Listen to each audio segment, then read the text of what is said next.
Zambia. Is this the first time you have heard this name? Or maybe you've heard it before but just can't quite remember? If so, this documentary will make you remember Zambia forever. One of Africa's last remaining wildernesses, where humans and wildlife must learn to coexist. Elephants, lions, hyenas, crocodiles, and indigenous communities. To survive, you don't need to be the strongest. You need to be the most adaptable. So, what are the other secrets of Zambia that await us to discover? While the world considers floods a natural disaster to be prevented, why do the people of Baratza eagerly anticipate annual floods? And what is the only hotel in the world that welcomes an entire herd of wild elephants as VIP guests? Join us now on a journey to discover the hidden life in Zambia and see a completely different Africa. Why would a community wait for floodwater to cover its roads, fields, and homes? Because here water is the beginning of everything. Without water, no one can survive. The Barazi floodplain spreads across western Zambia, beside the upper Zambezi. Most residents of the Barazi floodplain are, Lozi farmers, fishers, cattle keepers, and boat builders. Their settlements really follow the seasonal rhythm of the upper Zambezi, and honestly, the stream of water was the only thing they had been waiting for all year. When the flood season arrives, seasonal water just overflows into grasslands, canals, villages, and grazing areas.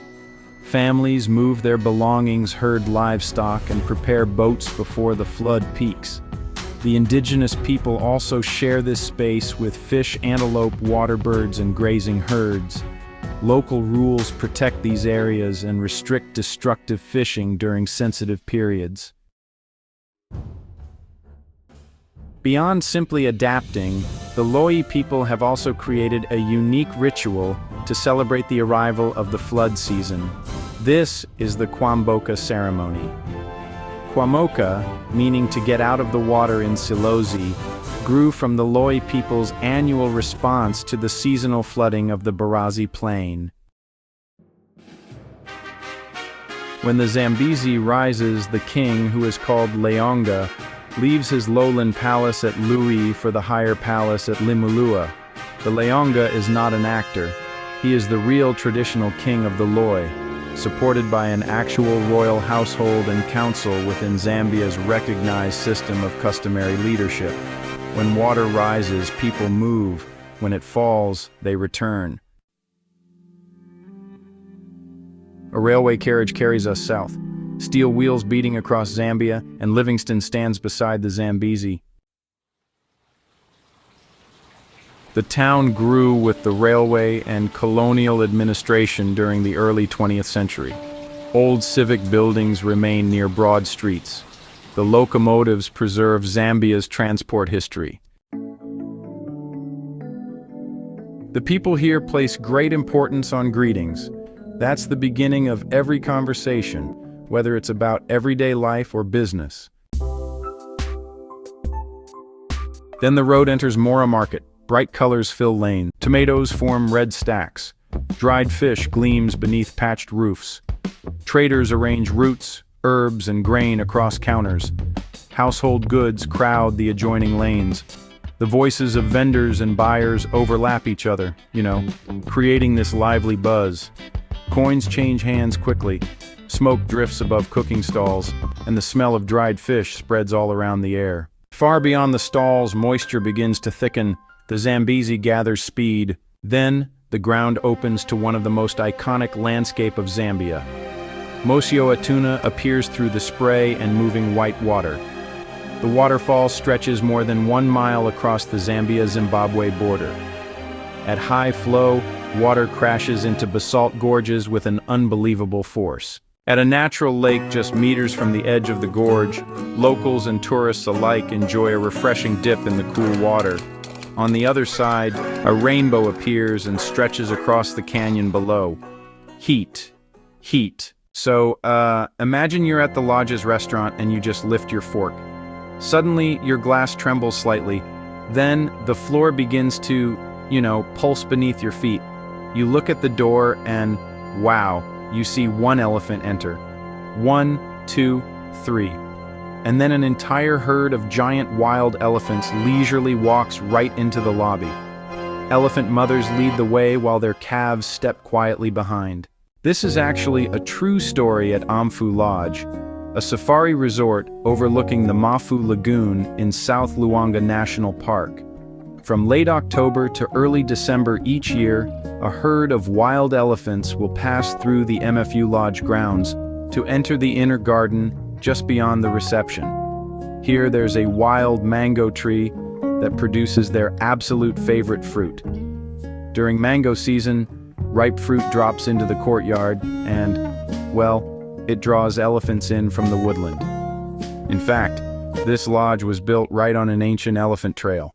Humans realize they are the late comers, and, yielding the right of way is really the minimum respect they can show to the true owners. That respectful gesture also earned the trust of the wild elephants. They even allowed some staff members to gently pet them. Outside the lodge, the conservation teams also protect habitats and reduce threats around South Luangwa. Basket weavers prepare Mackenzie root fiber from Barrett's land. They split, soften, and coil each strand before stitching the walls tightly. Natural pigments create dark bands, pale fields, and precise geometric patterns. It's often reflecting family knowledge, local landscapes, and, sometimes even lossy ideas of order. Mackenzie basketry is valued for both its durability and its sense of identity. A single basket can take weeks to complete, since every coil must remain even and every stitch must hold. These baskets serve as household objects and wedding gifts. Just before sunset, a craftsman slowly turns his finished basket in the fading sunlight. 10,000 square miles, more than 3,000 elephants, one corridor between two rivers. That's how people at the area of South Luangwa National Park protect themselves before the wildlife.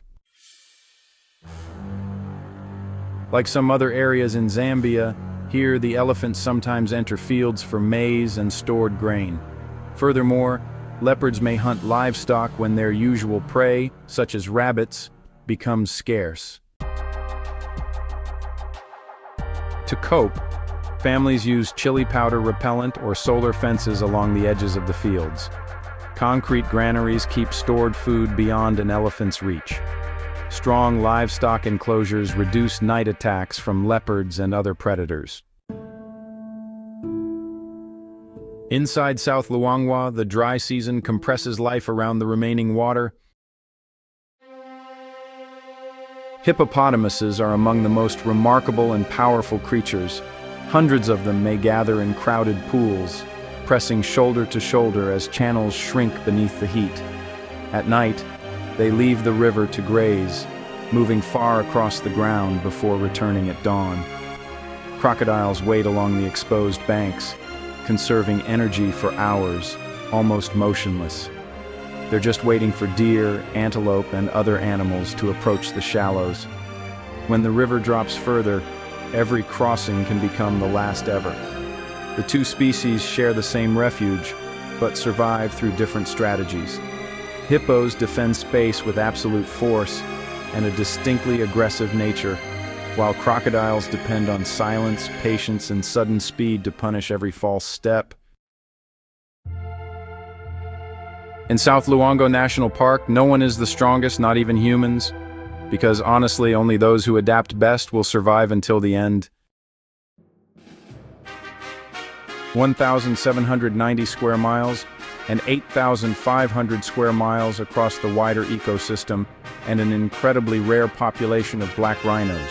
This is North Luangwa. The park lies in northern Zambia, beyond most tourist roads and permanent settlements. Rivers cut through woodland, floodplain, and steep escarpment. Wildlife moves across long distances with little human disturbance. So, how did black rhinos return to a place once emptied by poaching? Well, the answer begins with patrols. Rangers walk for days through Heat River crossings and dense mopane forest. Some patrols carry food radios and medical supplies for extended missions. Rapid response units watch known poaching routes. Detection dogs search vehicles and camps for ivory weapons and ammunition. Aircraft monitor remote ground that teams cannot reach quickly. Protection also depends on nearby communities. 32 communities help plan farmland, grazing areas, and wildlife corridors around the park. This reduces dangerous encounters and limits new forest clearing. The same forest also protects the vital water sources. 4 permanent tributaries of the Luanga begin within this ecosystem. Their flow supports wildlife, farms, and villages far downstream. At daybreak, the trails continue together, then separate beneath the quiet woodland under the morning light. Reed islands drift beneath open skies, dugout canoes replace roads, smoke rises from fishing camps of the TWWA families. Bangulu means where water meets sky. This wetland spread across northeastern Zambia through marshes, floodplains, and permanent channels. Seasonal water decides where families sleep, fish, trade, and move livestock. Kids learn about currents, fish behavior, and safe passages through hands-on experiences. Elders share their wisdom, especially when the water calls for movement. Nets hang out to dry next to cozy reed shelters. The scent of fish smoking wafts above small fires. Canoes set off with catches destined for nearby markets. Community guidelines help protect breeding areas and ensure sustainable fishing during sensitive times. The same waters are home to black lechwe, crocodiles, waterbirds, and the rare and beautiful shoebill. And then there's a fascinating twist.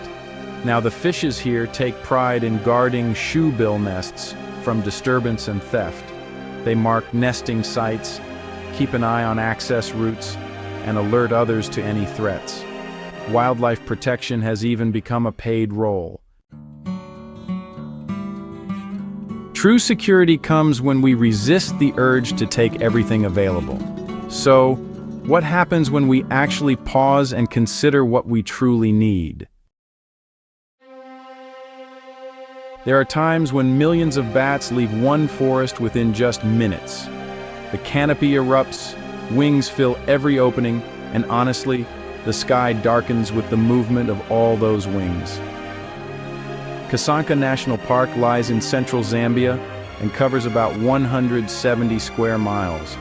From October through December, straw-colored fruit bats gather inside a small evergreen swamp forest. They arrive from across Central Africa, following seasonal fruit across long distances. At sunset, the first bats climb above the trees.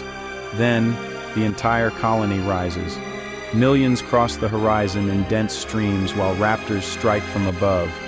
The spectacle lasts only minutes, yet the movement continues far beyond the park. These bats carry seeds across long routes and support forest recovery across several countries. Their feeding links Kasanka with woodland far outside Zambia. This is actually one of the largest mammal migrations on Earth. Faced with this spectacle, humans could only stand and watch in silence and astonishment. We realize our own insignificance before the magnificent workings of nature. Now, our journey across Zambia reaches its final shore at Lake Tanganyika. The engines stop, but the water remains. This ancient lake stretches along Zambia's northern border and reaches depths beyond 4,800 feet. It holds hundreds of species found nowhere else. Isolation created that diversity over millions of years. At night, fishing boats leave the shore with lamps suspended above the water. The lights attract kapenta toward waiting nets. Before sunrise, crews return with silver catchers packed into shallow baskets.